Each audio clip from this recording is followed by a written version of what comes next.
Show. My name is Jonathan McNeese. This is my co-host, Mr. Chase Boatwright. Woo! I feel good. We got a little bit of the pre-show jacked up, living on caffeine life going, I think. Yeah, something like that. Either delirious or too hopped up. I don't know. Something like that. Yeah, it's definitely you get excited for the show. Plus, you got and you're probably doing the same thing as me. We talked about how it's always hard to plan and get everything done and still be getting stuff out the door. But then I also had that was compounded by the fact that I was never happy with, if I set my goal to take, 30 knives, and then I see that I was going to probably finish 30 knives. Well, now my goal just became 40. I could never stop. It was always, whatever I did, it was going to push to the last minute, no matter what. Because if I hit the goal, I just moved the goalpost. Yeah. So that's if definitely good, more it's got to be better. Yeah, definitely something that happens. And I mean, I think this show is only one where I've kind of limited myself, and I'm like, well, if I get other stuff done, then I can just try to make progress for stuff after the show, or try to get other stuff sold between now and then. Yeah, the biggest one is will fill right around the corner by the time we're done with this one. So yeah, that's the other thing, is Atlanta's looming large already. So, and that's right. It's very scary. So yeah, we got less than a week for Blade Show Texas at the time of recording. So yep, that's right. It'll be this coming Thursday, or we'll be leaving this coming Thursday. I'm sorry, you leaving on Thursday as well? Yeah. Just driving over. Yep, driving. I don't mind the drive. It is the longest drive we do for a show currently, but it's not a bad drive. It's one way we go, especially depending on. So we board our dogs when we go, and to leave from there, it tries to take us through Memphis, which I don't like going because I don't like going through Memphis, period. But then it takes you through a couple of bigger cities versus I can't even remember where all it takes us through. But whereas if we go the other way, straight from the house, the quickest route is it's all pretty much just straight, and mostly it's not you don't go through hardly any big cities, at least not straight, through the middle of them or anything. Yeah, it's a whole lot of nothing. Now there's a couple of spots there where you better hope you hit the last bathroom break, because if not, which for me isn't that big of a deal. The side of the road's fine, but the women, the wives don't care for that. That's right. They're not quite that hardcore. Not as easy for them. Yeah, I think that's our planned route too, is just drop down to Birmingham and then go west. It looked like we're just going to be going west for, I don't know how many hours, but I think it was 10.5 hours overall. So I think that's about, I think it's 9 to 10 for us, depending on which way we go or whatever. So right in there. But it's not. It's mostly straight. Like I said, not a ton of, anytime we have to go up and go through Atlanta to get somewhere, that's a nightmare because you always hit traffic in Atlanta. But going that way, we did last year. We did hit some road work going there. Actually, a good bit of road work. I think it delayed us by a couple of hours actually. So hopefully that won't happen again this year. I'm thinking we may backtrack a little bit and go the route that is straight from the house. That's less of that kind of stuff. So anyway. So we're all excited for that, and I'm actually making decent progress. I'm about halfway done with the knives that I've got to get done, and the other two are basically just lacking marking and sharpening, and Good. So all the fixed blades are done, just getting them fully done, and I'm got to take pictures today once they're sort of, once the light's better outside, basically. Right. But so today, guys, we're just kind of talking a little bit, shooting the bull, as it were, and no real heavy hitting topic per se. Just kind of sorry we missed last week. Had technical issues on my end. My computer just decided it did not want to podcast that day, no matter what I wanted to do. So I had to update all sorts of stuff. It just But sorry we missed last week, but wanted to get you one before Texas and all that. So give you something to listen to on the way out there. That's right. And like I said, just kind of keep it lighthearted and talk a little bit about the show and hit just one or two things, maybe a couple of questions, and try to keep it kind of short. Because like I said, I know you've got stuff getting ready for the show. I'm not as much getting ready for the show as I am getting ready for the Dixon. So I've got somebody who may reveal later or whatever, but a buddy that's expert in some of the machining stuff that we need to do on the Dixon, that anyway, more will be revealed later. But we got a key element to doing what I want to do on these is coming up, and I've got to have all my ducks in a row. Basically, I need the entire thing a good working knife before he gets here to help me with some of the other stuff that we've got planned. So, I know that's a little mysterious right now, but you guys will see. It actually won't just affect the Dixon; it'll affect all of our knives that we've got planned on doing. So, that's where I've got to make sure I've got all the tooling, all the everything I need, and get the. I realized I was pretty happy because I had I showed you guys the working Dixon last week, but or last episode, but I realized that I knew I had to prototype the clips out, but I decided I was getting ready to run more Dixon handles, and I thought, you know what, I probably don't need to keep running handles because they do have a pocket for the clip. And I was like, just in case I end up needing to make some changes that I can't tweak with just the clip, and I need to change that pocket, then I better go ahead and get a clip made so that I don't end up running a bunch of handles that won't work with the clips. So anyway, so that's my plan this weekend is to I've got it pretty much programmed up. I've just basically got to get out there and make a pallet and try making a clip and see how it goes. So are you doing like a milled clip for those? Yeah, it's going to be a hybrid milled clip. Okay, gotcha. So it's going to be, it'll have basically the 3D milled base, but then it will also be bent. It's not going to be. Gotcha. Because I think as anybody that's listening was on the live that I did the other day, I talked about this, and my view on clips is that they should do their job holding the knife in the pocket and all that good stuff. But when you go to use the knife like a knife, then I want the clip to essentially disappear. Like I don't want it to, when it's in your hand, I don't want it to feel hot spots and all that as you're actually holding the knife and using it. So. And some of the most of the 3D milled clips that I've seen are, similar to that. Yeah, sort of very similar to that. Milled from a thicker piece of titanium. That's and right. Done like That's that. Right. So it has a solid 3D base, and then the actual clip part is thin, like thin and bent like a normal clip. And to me, that kind of gives you the best of both worlds. You've got the look and the little more refined look of a 3D clip, but you've got the function and the function of the spring itself, because a real 3D clip doesn't spring the same as a fully milled 3D clip that's not a hybrid like we're talking about. The spring doesn't feel the same. They work, but they're not. I mean, in my opinion, a spring clip is superior as far as actual function. I agree. And then, like I said, avoiding hot spots and stuff too. The clip not being too high. Yeah. And I mainly just make clips out there are whatever thickness the material is made out of at the base. It's that full thickness all the way down. It adds that much thickness to the knife, and I'm just not a fan of that. Now, don't get me wrong; they can look cool, and I made a bunch like that back in the custom days, just because it was kind of like a, some artistic expression there, or whatever.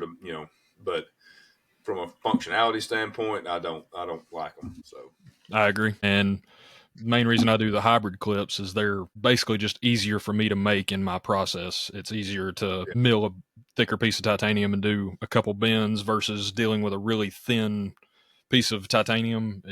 That's very difficult to work with and profile and do all that stuff when you're doing it manually. And so, basically that, I agree. I did used to enjoy kind of taking a piece of, there was a couple of different ways I did them, but some of those fully 3D clips, just basically taking the piece with the holes in it and the counterbores, and then taking it to the grinder on a small wheel and just literally shaping it by hand from there. That was fun, like as far as from the creative standpoint. To do it that way. Not a lot of fun with the burnt fingers and stuff, but that's a small piece of titanium that heats up really quick.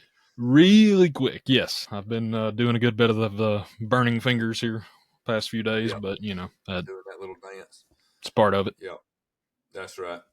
So you mentioned we started off talking about kind of talking about the road trip or whatever. You mentioned something about some road trip stuff. Did you have something in mind, some secrets of the road or something to share? No, not at all. I mean, I barely go anywhere. I barely drive, but no, I was just going, kind of see what you liked in terms of, road trips. Do you prefer music or podcast or audiobooks, or, like how do y'all do it? And I was going to, give my answer too. So I got you. Yeah, some of all of it, honestly. It just depends. For whatever reason, when we're driving, my brain like automatically kicks into businessman mode. So like we have a lot of discussions about, stuff around the business, strategies and stuff that we want to do, ideas. It just a lot of times it just becomes a big brainstorming session. So Yeah. that's not going to last for the entirety of 10 hours. So Yeah. there's music, and then sometimes depending on what she's in the mood for, if one of us is heard a good podcast that we want to share, one that we've been, wanting to listen to, we'll share one or whatever. But and we have even done audio books before. So it's just kind of usually it's a mix of listening to music, her listening to me, sound like a dying coyote trying to sing along, and then would turn it down when one of us comes up with an idea to brainstorm something about or whatever. So yeah, that's pretty consistent. I mean, not necessarily constructive conversation always, but there's a lot of conversation. When conversation dies down, it's music, and especially with the little one in the car, it's usually Disney music or something that keep her entertained, or we're just singing to keep her entertained. But the only real time I listen to podcasts is when I'm alone in the car, or if I'm driving. Generally, my wife is asleep. Like as soon as she hits the passenger seat, it doesn't matter what time of day or what really is happening. Like she hits the passenger seat and she goes to sleep. So I'll just pop in one earbud and listen to a podcast while till we get where we're going. But we're almost exactly the opposite. Like really, she barely can. Yeah, she can. Some on a long trip, she'll maybe doze off a little bit, but she doesn't sleep hardly at all in the car. And like that's the way I am. I can't I'm like hardly sleep. baby. Like you put me in the car, if she's driving, like I'm I'm out. Like I struggle to. Yeah, I feel bad because it's kind of unfair. A lot of times she's awake, and I try to encourage her to go to sleep, but she can't really sleep. So yeah, that's the way I am. I can't just stay awake. don't sleep in the car. So unless it's if it's some sort of 16-hour, we've been awake, very very long time, I could sleep anywhere. Sure, But yeah, for the most part, yeah. I can't take Go ahead, naps or do any of that, like small sleep during the right. day, or I'll screw myself up, and it's just hard for me to go to sleep. So yeah. Oh, it just does it to me, especially that sun starts shining in through the windshield, and I ease that seat back a little bit, and I'm gone. Yeah. I don't necessarily feel good afterwards. I mean, sometimes it helps. Sometimes one of those where I wake up, I feel worse, but Yeah. it is what it is. Yeah. So, what about snacks? Got any favorite road trip snacks? Any gotta haves? I mean, favorite road trip snack would probably be like the trolley sour gummy worms. Those are that's my drug. If those were illegal, I would be a criminal, 100%. Just they get me, and they still do to this day. This has always been one of my favorites, and just But as far as an actual like snack, I mean, I don't know. Most of the stuff I like is too messy to get to eat in the car. Like, I love those little like peanut butter crackers and stuff, but as soon as you open those, you got crumbs everywhere, and like any sort of chips and stuff, I get all over the car. So I don't do a whole lot of snacking, but that's a factor. Yeah. What about you? You got some good snacks? Yeah, well, I mean, it kind of depends. If I'm, most of the time I try to eat reasonably healthy. So watch my girlish figure and all that stuff. So, which kind of looking like a fat girl right now, but that's all right. You haven't been watching it as closely, or they still hadn't gotten over the holiday season. Yeah. But so a lot of times, I mean, if we're going anywhere that we pass a Buc-ee's, which we will be on this trip, but we'll be all the way into Texas before we hit a Buc-ee's, so it'll be the tail end of the trip. We like to get some of the little. They got little meat and cheese tray things that in Buc-ee's that you can get, like the little packets of meat and cheese and stuff like that. Those are good. If some peanuts, honey roasted peanuts, whatever stuff like that. I like all that stuff too. Now, for being bad, one trip, where was it? I don't think it was the last time we did Texas, but it was somewhere we went late last year on one of the shows. I was in just one of those moods I didn't care what I ate. I was just like, screw it, I'm eating anything I want to, which is always bad because when I eat anything I want to, I eat a lot of whatever I want to. And so we got on a M&M's kick, but it's the like peanut. We stopped. I mean, I like hunted down a Dollar General somewhere to stop and find them. Like I'm talking about like the big like 1 pound bags or whatever. Yeah. And like and got like one of the, I think it was the peanut and one of the peanut butter, and so it was a back and forth between those.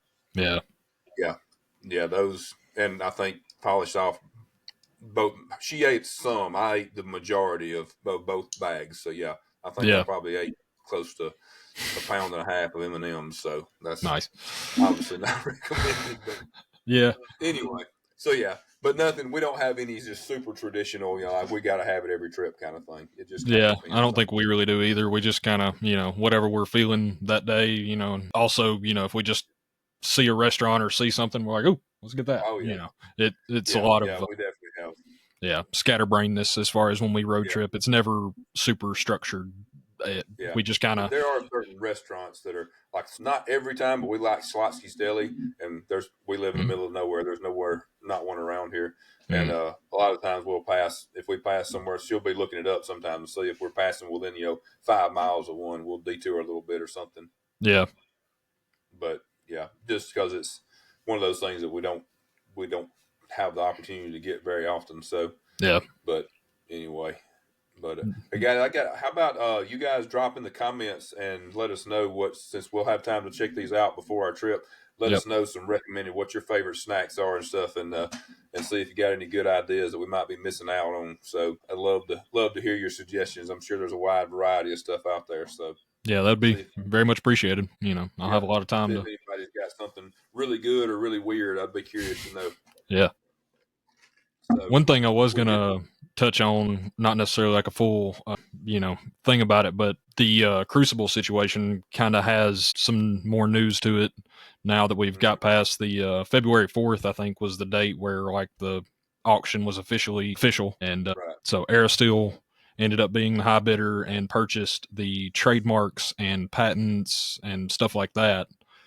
However, this week we found out that apparently they had no interest or did not purchase the actual facility in New York. So there's another company looking to buy that facility that makes like fasteners and stuff. So it's not even going to be like a steel mill anymore. Yeah. So that situation still kind of weirds me out. Not sure what Aristeel's doing with those formulas yet. I don't know if they're working with Niagara or anybody like that to make and roll the steel, or I don't know, but it's they now own, from what I understand, like the CPM trademark and all the patents therein of those formulas. So so we're still wait and see mode is what we're going to be what's going to be out there to get or not. So yeah, we'll see what happens. So still could end up buying CPM steels that are just made by somebody with a different name, basically, different owner, or could be something completely different. Like we said, that's more than likely they'll have some that are same recipe, different name kind of deal. So we'll see what happens. We'll have something to work with either way. Yeah, I'm not sure. I don't think knife steel's going anywhere for sure, but I just no, definitely not. And if it does create a void for a little bit, then somebody will step in, and Niagara or somebody will work something out and step in to fill that void with something. So yeah, I'm confident we'll be good for a while. So we'll just ride that out and see how it goes. Yep. You never know. We might end up with a steel that everybody likes even better than Magna Cut or whatever your favorite steel is. Something else, something could evolve from this that's even better. So you never know. Yep. And fresh set of eyes looking at old things could be good for it. But just wanted to kind of update y'all on that, since we talked about it a good bit at sort of the beginning of the podcast, and then kind of had a lull of information for a bit. I keep I had been still searching for it after that February 4th, but I never could find more information, so I was kind of just waiting on it. Right. But, yeah. So that still kind of wait and see. It's officially sold, but we still don't know what's going to happen as far as our steel goes. So So I think we talked about maybe touching on just a quick little review. We've talked about it already on another podcast, but a quick little rundown with the show coming up for those of you that are coming, or just maybe those of you that are planning on going to a show at any point this year. Just kind of going over just a quick little from our perspective of Blade Show etiquette. So there's some certain kind of pretty well accepted do's and don'ts. So, and I'm not actually sure. I thought of at least one that I don't know that we covered in the past that I definitely want to mention. So, you want to kick us off with some of your top couple of things that you can think of? Well, the only one I can think of right off the top of my head is the one you talked about before, and I don't want to steal it from you. So go ahead with that, and I'll be thinking. Oh, I'm not sure if we're talking about the same one. So no, you go ahead. That's not the one. The one I mentioned off air is not the one I was just talking about. Okay, well then I'll hit that. So. Cash is king. Yeah, cash is king at Blade Show or any show you go to. Yes, we can take, other means. We can take cards, and for me, like, I don't have like a card reader machine or anything like that, and I'm not sure how y'all are doing it now, but like, I can take PayPal and take a card through PayPal and stuff, but cash is definitely easier. So yeah, and it's so that almost everybody said cash is king for years. When I started doing shows, but over the last probably 5 years, and I know it's just the world we live in. People have just gotten used to not carrying cash, but like it's switched from us doing probably 90% cash sales at a show to probably doing 10% cash sales at a show now. Like yeah, it's and besides the fact that obviously guys like cash is just better for us. Leave it at that all around. But also for one thing, because it actually costs us money. It costs somebody money. All right. Different makers handle it different ways. I know us at some point we may have to change, but we typically, I think we've done it maybe at one show where we actually added a charge for the credit card fees. But we bring the knives and sell them at table price. Just our normal retail price.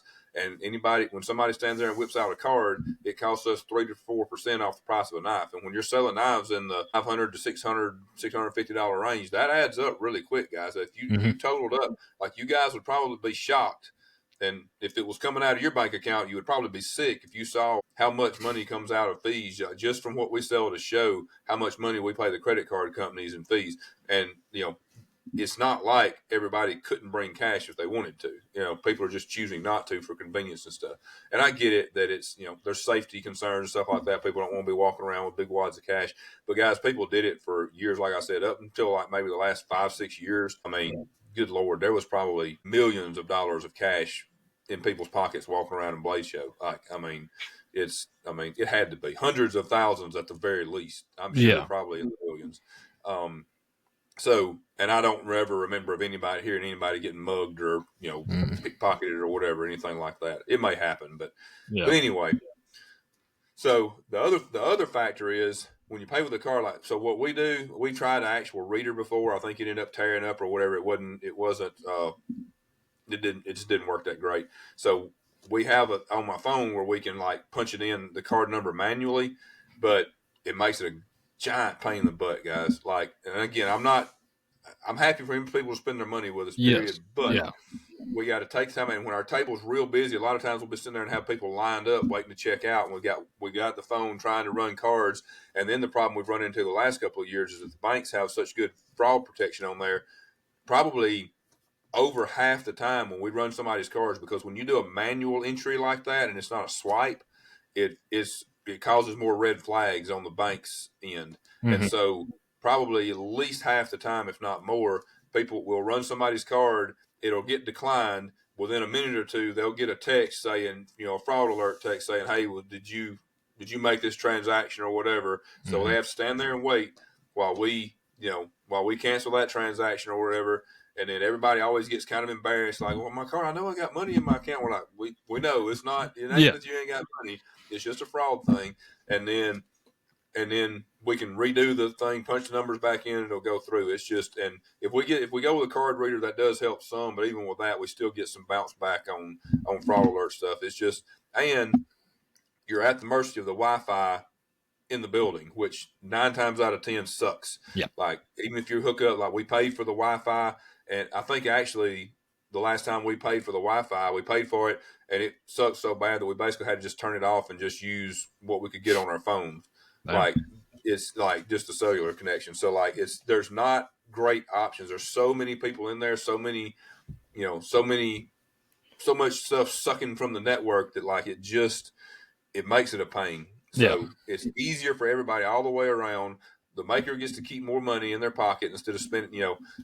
There's nobody at the show benefits from money wise from the card being used. You know what I'm saying? Like, you're not paying less because you're using a card, and in some cases people are charging you more, and the maker is either charging you more or he's making less just for the convenience of using a card. So just and on you guys' end, and I probably shouldn't say this because my job is to try to make money, but my job is to make you guys happy, to be totally honest with you, without sounding too corny, because that's what makes us money. And when you're out there with a card and you're spending money, it is way easier to go over whatever you set your budget out to be when you go to a show.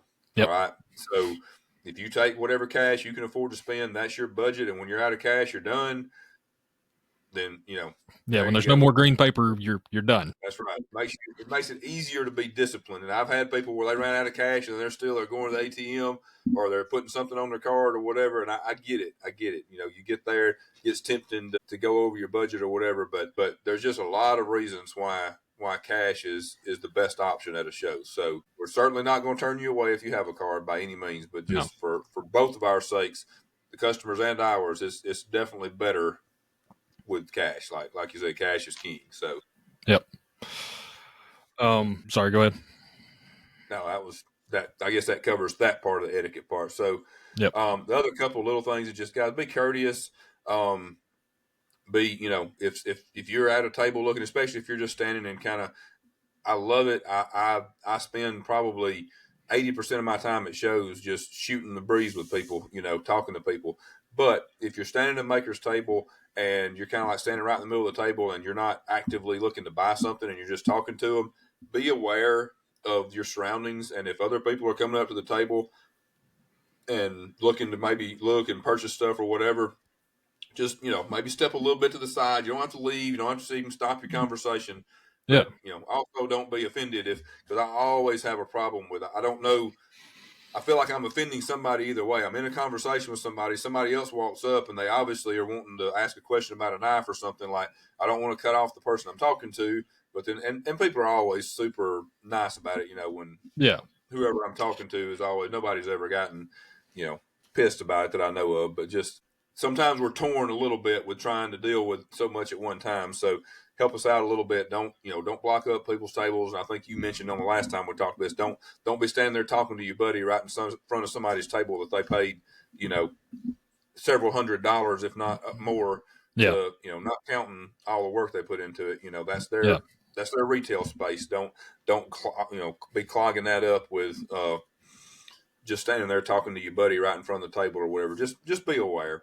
And then how do you feel as far as people? Go ahead. It's probably what you're fixing to ask. Go ahead and see if it's the same thing. I was going to say, I re-listened to the one we did it on last time, and I kind of cut you off in the middle of you talking about like asking to pick up knives and stuff. That's exactly what I was about to talk about. Yep. Okay. No. And I don't mind at all for people to come up to our table and pick knives up without asking. I'm not that formal. But we also aren't selling, $3,800, custom whatever. You know what I'm saying? Like our knives, for what we're selling, I expect them to be handled. I expect them to be used.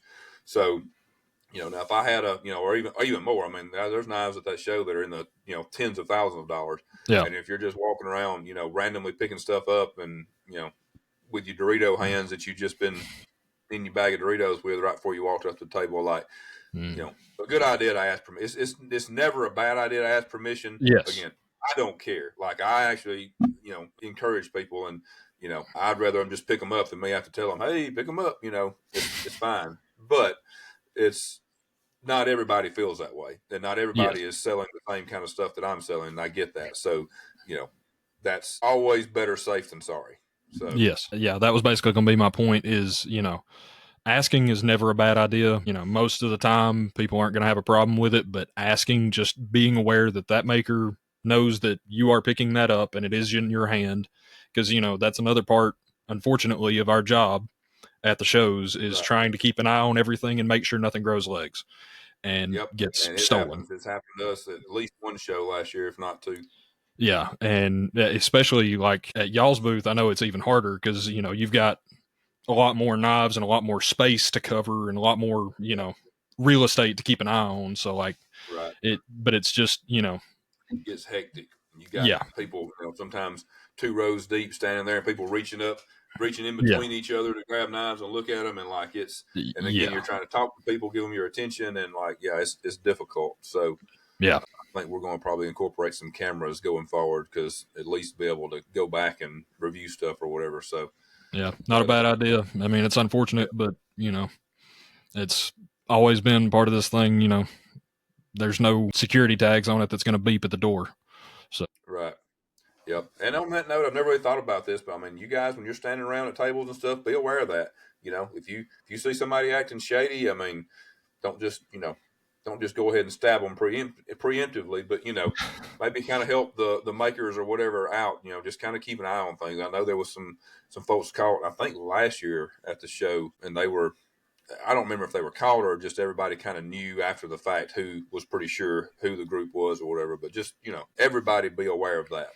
yeah, I've seen that situation happen. I was at a bigger booth, and somebody down at the end was like, kind of, they had a knife and they were looking at it and they were kind of like walking off a little bit, like they weren't actually trying to steal it, but they were walking like a couple steps away to go show it to some friends Right. that were grouped up there. Right.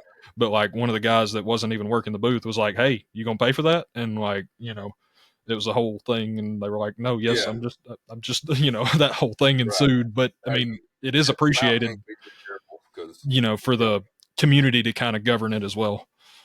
yep, for sure. So That doesn't do anything but hurt everybody when that kind of stuff happens. So, yeah, the other big thing that I wanted to mention is, and I'm going to explain this for those of you that don't understand what it is, and this is more for makers, and I'm talking about makers of anything. I don't care if you do gadgets, for to go on the knives, or whatever. Like if you make patches, if you make you know accessories, thumb studs, clips, lanyard beads, whatever, or knives, do not go to a show and brown bag. It's not only is it highly unethical, it's against the rules, and it will get you kicked out. And what I mean by that is, if you do not have a table or a booth, if you do not pay to sell things at that show, do not sell anything at that show. All right. Now the exception to that would be, if you're a collector, and there are dealers and stuff at the shows that buy knives, right? mm-hmm. There's dealers set up at tables, and they trade stuff like that. Yeah, You're a collector, you have a knife that you're wanting to sell to a dealer or whatever. I mean, that's part of what the show is for. All right. That's what that dealer is paid his money to do, is to be able to try to buy knives from collectors and stuff. So, yes, along with selling. But do not take whatever item that you have that's something you make or something you resell or whatever. Do not take it to the show. And I have known like multiple people, like, yeah, I'll be walking around the show. Come hit me up. I'll have this and this and this with me. Come hit me up. Guys, that is complete and total crap. Like, those of us that do it the right way, we spend a whole lot of money and a whole lot of effort to exhibit at these shows, and mm-hmm. then you have people come swoop in with their backpack full of knives that did nothing but make the knives, and they're basically, the whole reason the show is there is because, number one, you guys buying tickets to come, but the only reason you guys are buying tickets to come is because all the makers have paid to be there and exhibit their knives. Yep. So the makers that are paying to exhibit their knives are the ones that are responsible for the show being there. So do not be one of these jerks that walks around and takes advantage of that and brown bags. All right. It's been Yep. a problem for as long as there's been shows, and I don't see it a lot, but I do. Nearly every year I see somebody, and a lot of times it's a newer maker or something like that, and they're like, oh yeah, I'm going to have 3 of this new model at the show, or whatever, and I see people walking around with lanyards hanging out, 10 gazillion lanyards hanging off their backpack, because they're basically walking around like they're at a damn flea market or something, trying to hawk stuff. Like, guys, it's not okay. Like, if you did not pay for a space to exhibit and sell your stuff, do not sell your stuff. All Yeah. right, period. That's all there is to it. Now, the little bit of gray area that I can see is in that we talked about the pit at Blade Show Atlanta, and that's not technically part of the show. I still don't think it's right for a maker to just full on take stuff and try to go to the pit and sell it. Yeah. There is a lot of buying and selling and trading that goes on between collectors at the pit, which again I feel like is totally fine. That's part of the reason to be there. But if your whole goal of as a maker is to go and set up and basically set up a and table have in the pit at the pit and try to sell your stuff, then you're wrong. Like that's not okay.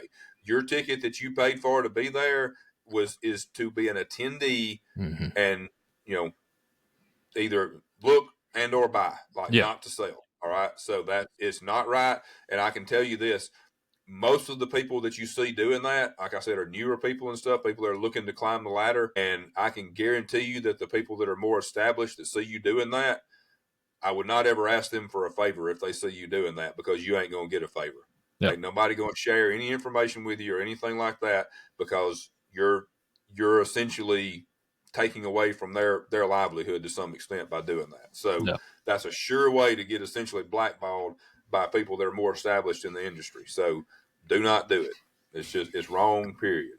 So if you want to sell your stuff, pay for a table. That's all you got to do. I will say, not selling, but if you are a new maker, bring some of your work to the show.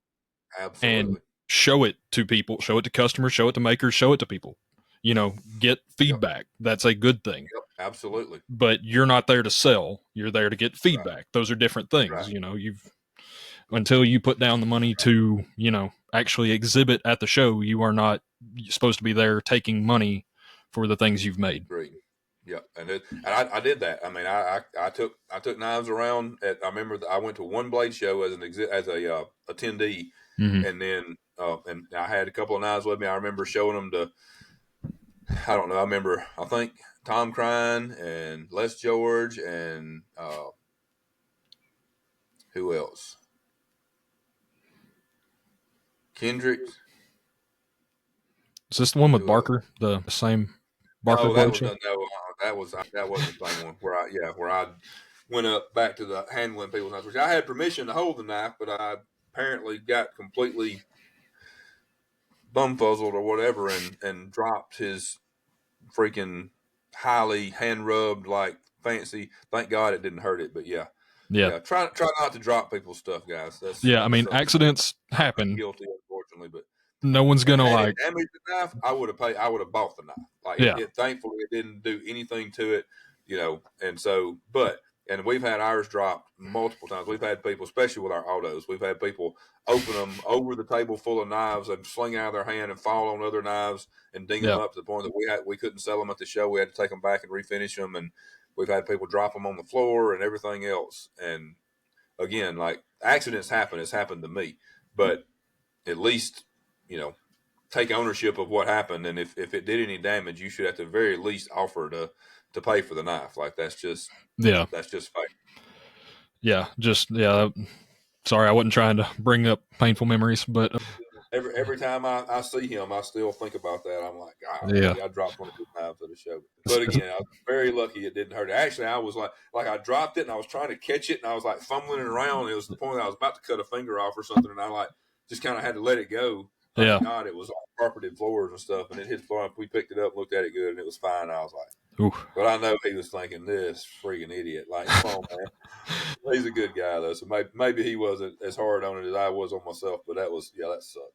Yeah, I mean, I've had people drop them before, and I don't know, my first instinct was like to make sure the person was okay. More than anything, and I even experienced that at Spyderco one of the first years we went to Blade Show. I didn't do it, but my wife did it. She was trying to open a knife and gave it a little wrist action and ended up throwing the knife and opening it at the same time at the Spyderco people into the booth. They all hit the floor. Eric hit the floor and a couple of other people that were working there. And first thing, they popped up from behind there and said, "Are y'all okay?" And so I was like, "These are good people. I like them." As they have a knife now their shoulder, like no, I don't know where the knife went. They didn't give it back to her, obviously. So I don't blame them. Yeah, that's funny. There was something else. What was I about to on Blade Show? Yeah, I don't know. Okay, well, that actually made me think of something else when you said that, guys. And not to I'm sure obviously that turned into a weird situation. But when you said that about wrist flicking it open, guys, if you buy a knife and you want like wrist flicking a knife open, in my opinion, is abuse. All right, you should not be. Number one, I know with our knives, they're made to where you do not have to wrist flick them. Like they open great without that. And every year, inevitably, we have people come up to the booth and they'll be whack. And like if you stand there and repeatedly like wrist flick a knife open, or even one time, like guys, these are still titanium is not indestructible. People have a very big misconception about how strong titanium is. It's strong in a lot of ways, but you can dent it relatively easy. Oh yeah, it's not that tough of material when it comes to like impact and stuff. So, like, and even like steel too. I mean, steel is hard, but like there's things that you can damage and cause excessive wear really quick if you're overly wrist flicking a knife. Like it's just if you can't open it without wrist flicking it. I mean, if you have any question or whatever and you think that's the way it's meant to be open, then ask the person, but ask the maker. But like, don't just walk up and be snapping knives open. Don't be like that meme guy on can I snap social media. Can I snap it? Yeah, no, just all that good stuff. And if you want to put on a show, I'm fine with that. But don't be wrist snapping knives open. And I've had people that I know and that I like and that should know better stand there at my table and just repeatedly, as they're talking to me, just repeatedly wrist flicking it open. And I try to be, that's the hard one too. When it's like a friend of yours and they're just sitting there and they're talking to you and they're not thinking about it, they're just like, right. And you're like, they're not just opening it; they're like flicking it, like slamming it open every time. When I try to be tactful, and I'll be like, hey, that thing, you can just open it with just your thumb. Let me show you. That thing don't even require any wrist action. Try to do a little educational moment or whatever. Not be like, hey, quit wrist flicking the knife. But as I'm getting older and more crotchety, I may get more to the, hey, quit wrist flicking my damn knife. Like, come on now. People want to buy a new knife, not a knife that's essentially used because somebody stood here and wrist flicked it 100 times. Yep. And I guess sort of last little bit as far as Blade Show Texas, or just any show in general, like for you guys on the other side of the aisle, I would recommend bringing some snacks and stay hydrated. And snacks, good shoes, good shoes. Yes, not Crocs. Don't go crazy. Don't be afraid to go take a break and sit down for a little bit. You end up getting more out of the show if you pace yourself a little bit than if you try to just stay going until you're so exhausted that you got to go to the room and then you're done. Exactly. I've definitely been on that side. Like first year at Blade Show, I went for just one day and tried to see an entire Blade Show Atlanta in one day. I walked past every table. I was diligent about that, but I didn't see everything. And then the next year, we went 2 days and kind of paced ourselves and actually made a map and made, that's another thing, they have the maps and stuff on bladeshows.com or bladeshow.com or bladetexas.com, I think is for Texas, but you can actually print out where everybody's going to be and highlight it and, make yourself a little map to it and actually like arrows have and a plan. Stuff. Yeah, have a plan going to the places you want to go to. I highly recommend that. There's tons of stuff there to see, guys, and you may discover stuff that you don't have any idea about before you get there. But if there are makers or knives or whatever, people that you absolutely are going to be disappointed if you leave the show without seeing, then put those at the top of your list. Go check those off your list first, and then start going and doing the exploring, because it's very easy to get to the end of the show and be like, man, I wanted to see such and such, and I didn't see it, and this and this and this, and like so. The ones that are like can't miss for you that you got to see, make sure that you got it mapped up. You know where they are. Have a plan. Go see this one, this one, this one. Your plan may have to change a little bit. You may go by and they may be swamped, and you may not even be able to get up to their booth, and you may have to circle back around. But like at least start off with some kind of a plan, or else you'll end up missing somebody guaranteed, and you'll be disappointed. And then once you've gotten the people out of the way, the ones that you for sure want to see, then you can go explore and find all the new stuff. That's what I would do anyway. Yeah, I agree. Because it's even as just trying to. There's stuff that I want to see every show, and of course it's a little different because we're working for the vast majority of the show. But like there's stuff that I'm like, okay, I'm going to go talk to so and so, or I want to go meet so and so, or I want to go see so and so's product, and most of that stuff ends up undone at the end of the show. So But like you said, it's different. We're there for a different purpose.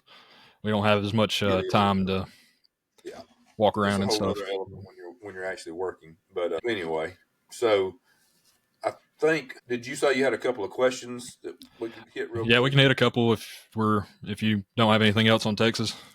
No, I think that's probably more than people bargain for on shows, but all that's important, some more than other. Like I said, the courtesy and not brown bagging, that kind of stuff for sure. The rest of it just kind of helps. And no running. Yeah, not a good idea to be running. Yeah, just dumb. Don't do it. For safety and I've never seen anybody's table get knocked over, but I've seen it close a couple of times. I've seen the table get bumped into pretty hard. Yeah. And again, guys, that's unless you can afford to buy however many knives are on that table, because that may be a few tens of thousands of dollars of knives on a table, and you being careless and whatever and run into it and scratch them all up because you knocked the table over, then that'd be bad. Yeah. But all right, let's hit a few questions before we get out of here. So let's see. I got a bunch on here, so I'm gonna cherry pick a few. We don't have time for a whole bunch.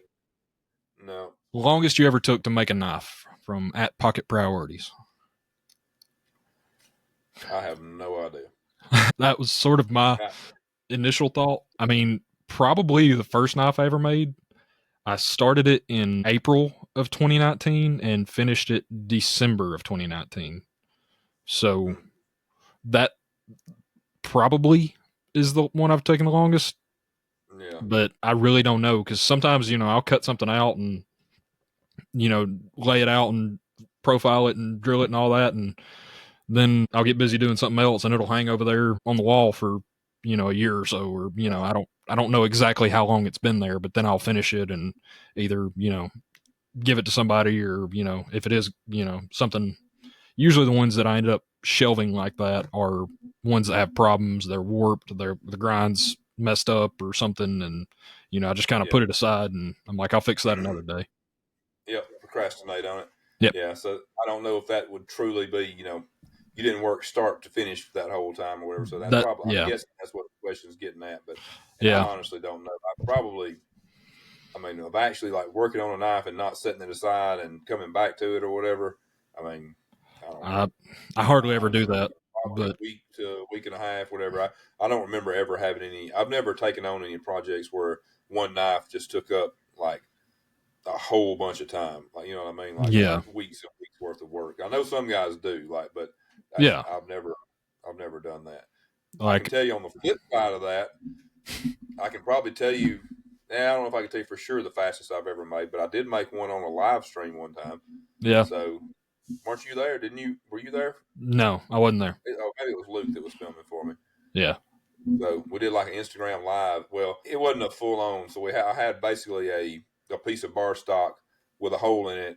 That I just I didn't have a pattern or anything. I just took and put a hole. I don't think it was right dead in the center, but I put a hole in one end of it, and then heat treated the bar stock. Yep. And then on the live, I took that preheat treated knife and profiled it out on the grinder, and then ground the bevels on it and all that. And it didn't have a sheath and all that, and it was just I don't think I even wrapped the handle or everything. It was just like a full tang, metal handle or whatever. Yeah. But yeah, and which was probably in the matter of an hour, I'd say. So that's moving. A heat treated blank with a hole in it to a knife with bevels, and I could be wrong. It may have been hour and a half or whatever. I don't remember. That's been years ago. Yeah, you've told me about that in the past. I wasn't there though. I want to do that again, actually, sometime not too distant future. That would actually be a pretty cool thing to do on a regular basis, but maybe I'll do that brainstorming on the way to Texas with Amy and see what I can figure out. All right. What else you got? Ideal EDC folder blade length from Baconswagfl. I would have said a few years ago, I would have said a 3-inch.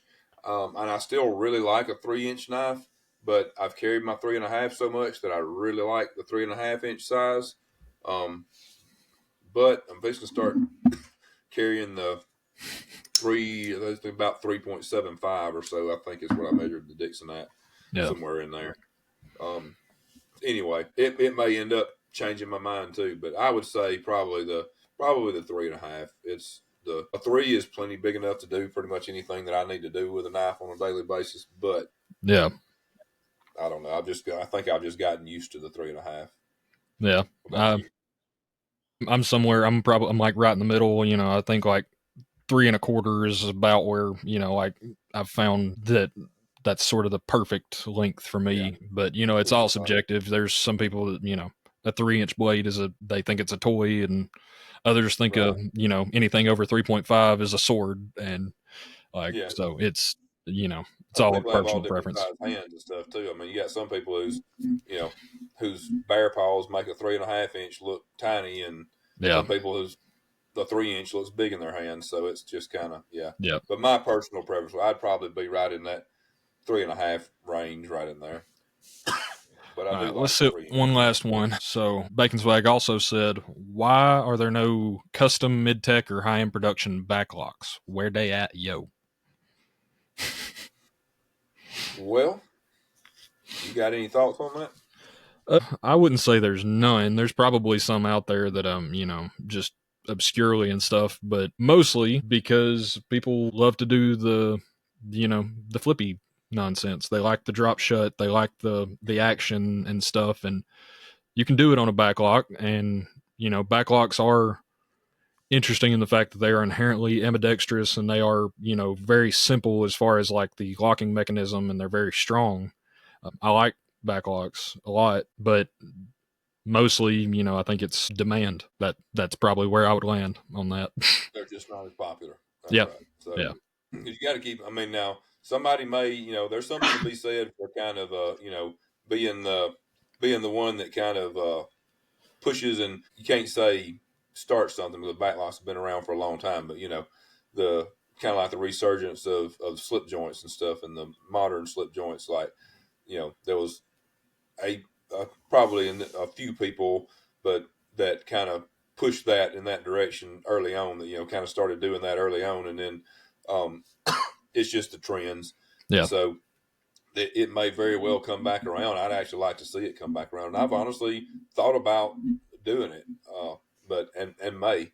So we'll see. Definitely not super soon, but I think there could be a. I mean, it's just like anything else. And when something gets popular, you've got the people that are going to get tired of whatever. Like people, there's certain people that want what everybody else has got, and there's also people that simply do not want something, but just because everybody else has got it. Like there's some gray area in between, but and I think from what I've seen from Mr. Baconswag online, that's probably him. If it's popular and everybody else has got it, he wants something else, and there's nothing wrong with that. I'm that way to a certain extent myself, so that's I can see there being a market for for those people, but the majority of the market, is what it is because of what people ask for and what people buy and what they spend their money on. Yep. And at the end of the day, I mean, yeah, there may be some guys out there that are doing this kind of hobby style or whatever that could start pumping some out. But like you were asking about mid tech and production, and I just at the end of the day, we've got to pay the bills, and if people aren't buying backlocks, then we can't pay the bills. So it won't matter how cool they are and how many of them we make if they all sit on the shelf. So yeah, and I think they also kind of have a stigma of being sort of not well. For one, a lot of people consider them sort of old school, and two, you see them on a lot of cheaper or lower end of the price point knives because they are a simple mechanism to make, and so like they kind of have an association with them. But I mean, you can make a high end backlock and make a high end knife with it, and I'd probably be very happy with it. Yeah, absolutely. I mean, some of the newer locks out there are basically updated versions of the backlock almost anyway. So it's like a lot of the stuff Demco does is basically all off of that sort of backlock design, and so I mean. I like the idea of doing it, to be honest with you. I feel like I saw somebody, is some of those, or any of those Main Street knives, whatever that They were Medford's all doing. backlock. Okay, that's what I thought. Yeah, so there you go. There is Medford is doing some. So he may bring them back. I kind of like the idea, partly because I mean that was a big part of what I carried as a kid. I mean, it was, I carried some, like slip joints, whatever, and fixed blades, of course. But the back lock was the deal, Yeah, that was most of what I carried too. I mean, it was all back and lock. you talking about them being strong, and not that the lock is not strong, but I was obviously as a kid I was carrying little cheapo, crappy ones. But I don't know how many of those locks I broke as a kid either. I think I had more of them that didn't work anymore than that did. I mean, that can happen too with less than standard with any manufacturing. Lock, well, yes, that too. Crappy knife, any lock's not going to be great. Yeah, but I like the nostalgic side of that. That would be pretty cool to bring that back, since and that's probably what it needs to be. Is one of us older guys like that where it's kind of a nostalgia, and that's what we carried when we were kids or whatever, that want to bring those back. So, which may be, I think me and Medford are about the same age, so that may be part of his thinking on that too. I like that idea. So there you go. Right. Yeah, it might happen. You never know. That may be the Medfords, may be the beginning of it. Yeah, that could be cool. Wouldn't hurt my feelings. Is there anything else you wanted to hit before we let these fine people go? I think we're just at right about the hour mark, looks like, and I got clips out here waiting to be made and all that good stuff. So I guess we better move it along. Yep. So I will be at table 10K at Blade Show, Texas. For anybody that's coming, you will be at booth 309. Is that correct? Yeah, thank you. Yeah, you knew I was fixing to mess it up, didn't you? Because I messed it up on a post the other day. Yeah, I may have sent a text. And did you ever fix that? It wouldn't let me. The only way I could fix it was actually it wouldn't let me. So I boosted that post, and it wouldn't let me edit it or delete it because it was boosted. So I went in and put it in a comment and pinned the comment at the top. So, I mean, it's all right. Hopefully they'll find us. But yeah, I put my, because we changed booth numbers for Blade Show this year, for Atlanta this year too. And I had just been dealing with some stuff about the booth, and had that number on my mind, and put the wrong number in. But yes, thank you. 309 at Texas is where we'll be. So and please come see us, and we really look forward to it.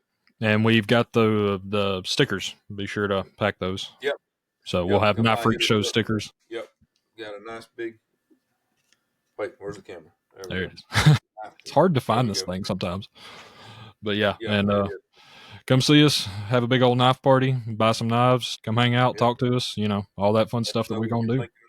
Suggestions for the show would be great. Yes, that too.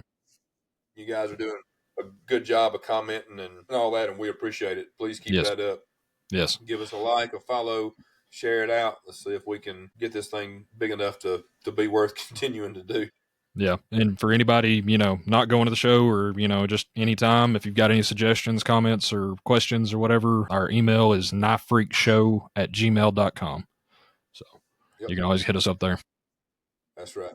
All right. Well, we appreciate it, guys. We will be talking to you. I guess the next episode can kind of be like a Texas wrap up kind of deal. So that'll give us something to talk about then. So we appreciate you guys. Those of you that are coming, we'll see you there.